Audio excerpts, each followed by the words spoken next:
Welcome, Collegiate Academy students. For the past 20 years, I've worked across the globe teaching students how to be both brain smart and heart smart. Can you remember a time in your life where you acted, felt, or behaved differently to those that were not like you? Aristotle stated that educating the mind without educating the heart is no education at all. Today I'm excited to go over some wonderful concepts to teach you how to deal with your emotions. We will go over what it means to be emotionally intelligent, helping us work with those that are different to us. We will understand what holds us back from communicating with those that are different to us. We will understand what it really means to work with the world, to be in the world, using our emotions, and we will understand the 4 quadrants of what emotional intelligence means. What mask do you wear? Ta-da! I am looking at you all and I see all the confusion on your faces, wondering why is she wearing a mask? Let me just see why he's okay. Anyway, my intention for wearing the mask was to show you how we deal with people and how they deal with us.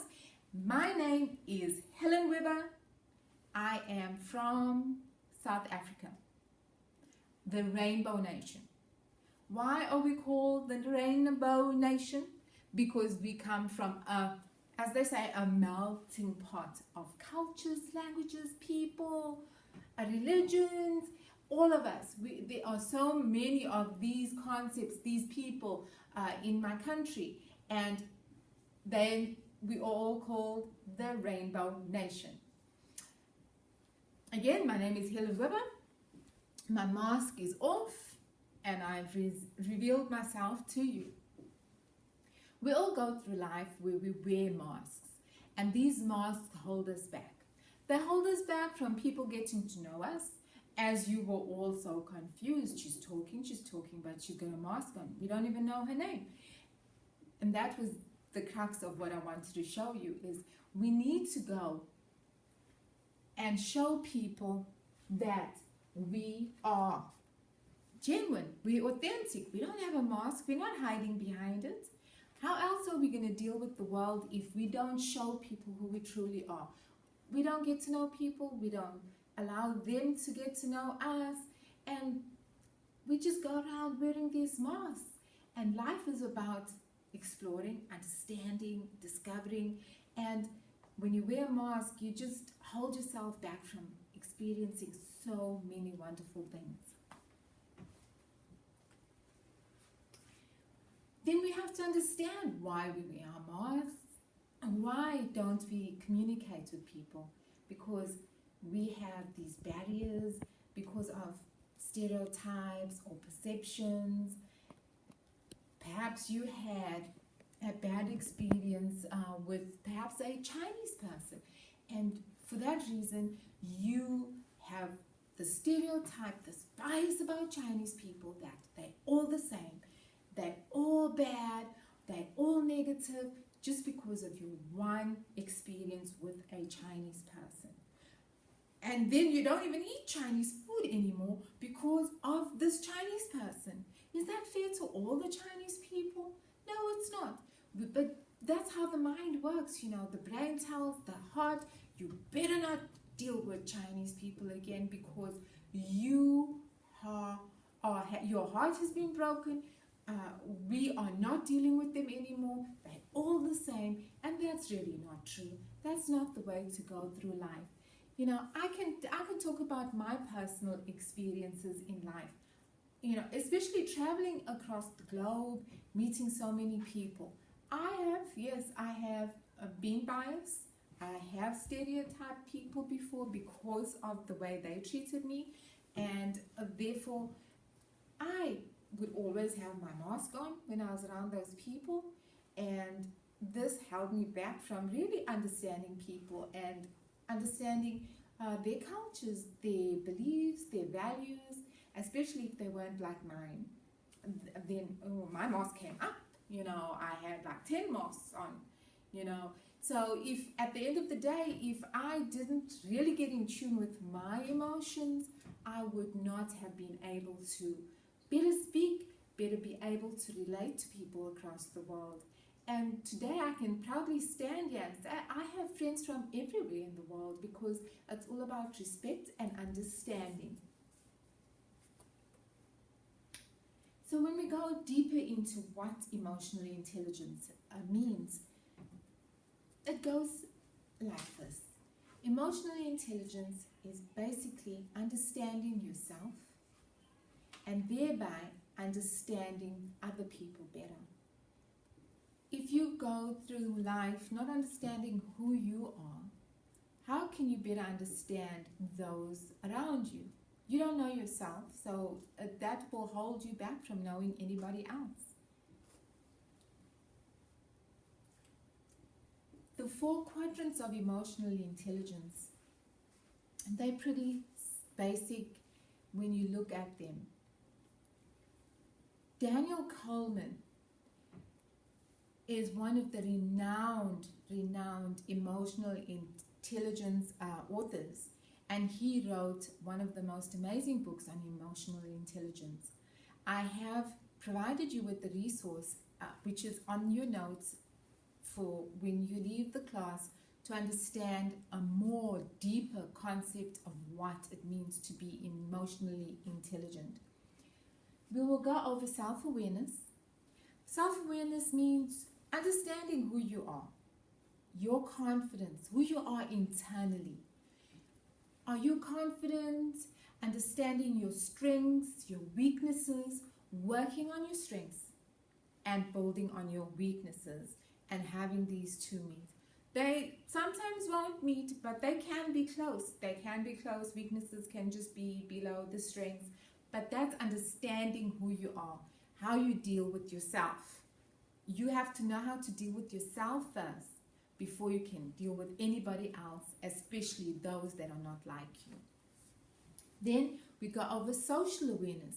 Self-awareness goes into social awareness, because when you know how to deal with yourself, you're better able to deal with people around you, because you know how to read your emotions, so you're better able to read the emotions of others.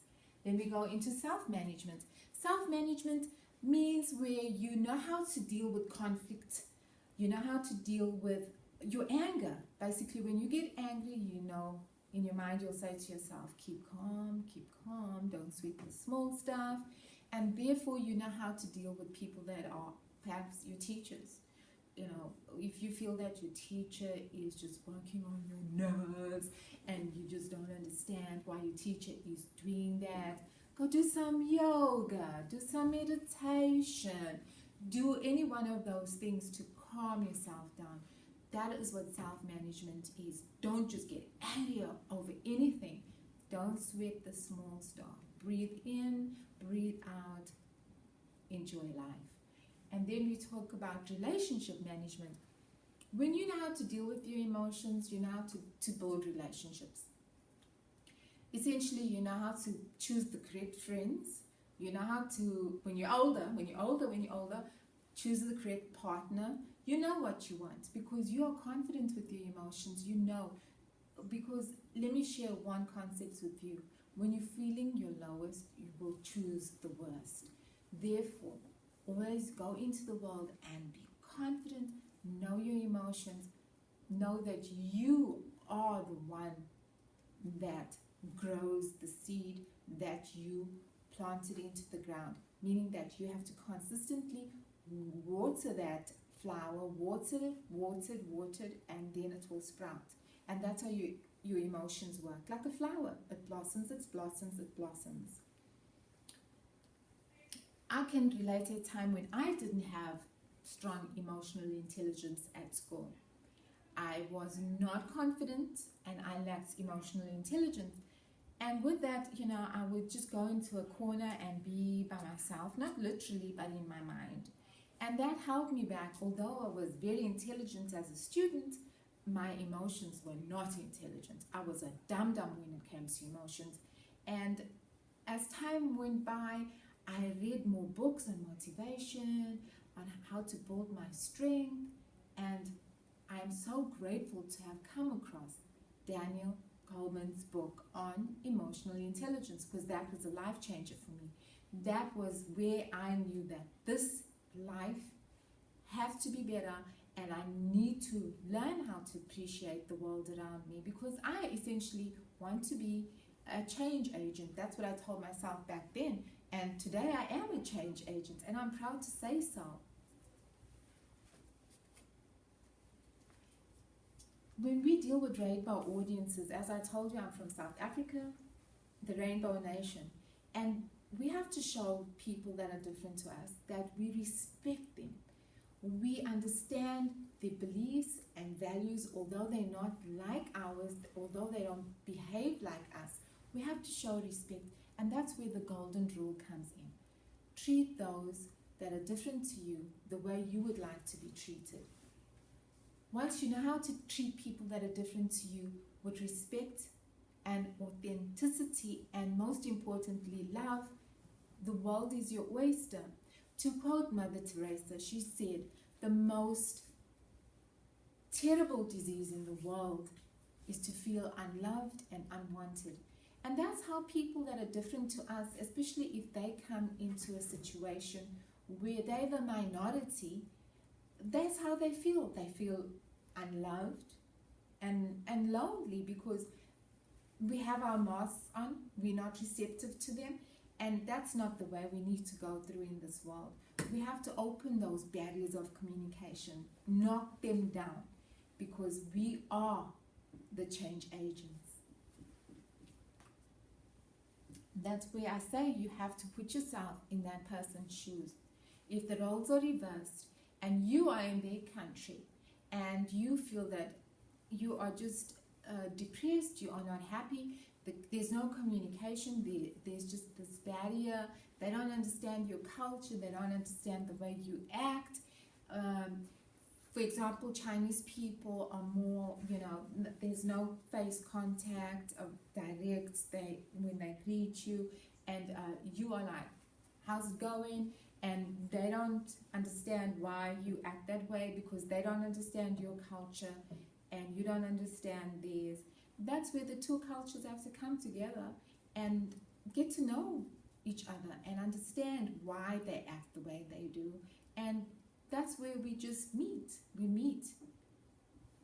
We are all the same. We are all the same, essentially. I can remember when I first moved to the States, and my culture, I come from a culture where we are very social. We meet up with friends consistently. We will have barbecues, and we call it braai in my country, but we would have these barbecues maybe twice a month. Even if it was for 2 hours, we'd always have that social interaction.